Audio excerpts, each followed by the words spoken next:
तर सर्वात आधी मी ब्लाऊज स्टिच करून घेतलेला आहे पूर्ण हे पाठीचा भाग आणि हे दोघी समोरचे भाग। तर कटोरीचा ब्लाऊज आहे हा, तर तो स्टिच करून घ्यायचा आहे।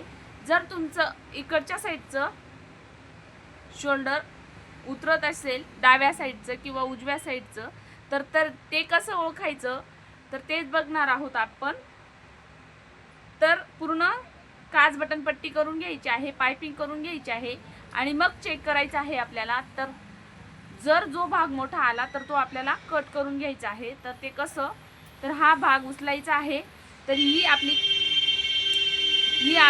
आय पट्टी आहे आणि जर बटन लावले तर ही बटन पट्टी आहे। तर त्याच्यावरती आपल्याला असा हा भाग ठेवायचा आहे। इकडच्या साईडनी जी एक्स्ट्रा लावलेली आहे तिथे ती पट्टी सोडून द्यायची आहे। त्याच्यानंतर आपल्याला इथून अशी जिथे आपण शिलाई दिलेली आहे मेन शिलाई इथून, तर तिथे आपल्याला हा एक भाग उचलून त्याच्यावरती ठेवायचा आहे आणि व्यवस्थित असं लावून बघायचं आहे। तर बघू शकता तुम्ही अर्धा इंच हा भाग एक्स्ट्रा आलेला आहे। तर अर्धा इंच एक्स्ट्रा आल्यामुळे आपलं एक साईडचं शोल्डर उतरत असतं। तर बऱ्याचशा कस्टमरमध्ये हाच प्रॉब्लेम असतो। तर बाकीचं ब्लाऊज हे परफेक्ट बसत असतं आणि एका साईडचं शोल्डर उतरत असतं। तर ते हे मेन कारण हेच आहे की याच्यावरती आपल्याला व्यवस्थित ब्लाऊज स्टिच करताना पूर्ण स्टिच झाल्यानंतर आपण जेव्हा शोल्डर जोडतो तेव्हा आपल्याला हे पार्ट असे ठेवून आणि मग चेक करायचं आहे। तर कमी जास्त झालेलं शोल्डर हे कट करून घ्यायचं आहे।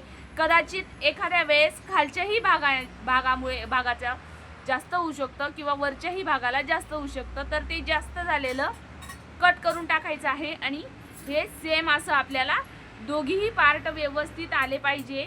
म्हणजे दोघी इथून सोडायचं आहे तर अर्धा इंच इकडे मी सोडलेला आहे। तर ती आपण आयची पट्टी लावलेली असते ती एक्स्ट्रा इकडच्या साईडने बघू शकता आयची पट्टी लावलेली आहे म्हणून आपण हे इकडच्या साईडने एक्स्ट्रा झालेलं ते सोडून दिलेलं असतं आणि इथून आपल्याला चेक करायचं आहे।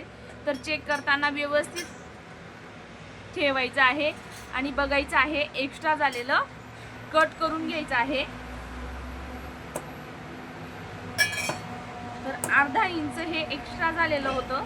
आता हे ब्लाऊज कोणत्याही साईडने उतरणार नाही, म्हणजे आपण चेक केल्यानंतर उजवा किंवा डावा कोणताही खांदा आपला उतरत नाही, शोल्डर जात नाही। म्हणून या छोट्या छोट्या गोष्टी लक्षात घेत जा। बारीक बारीक गोष्टी जर लक्षात ठेवल्या तर आपल्या ब्लाऊजमध्ये कुठेही अडचण येत नाही।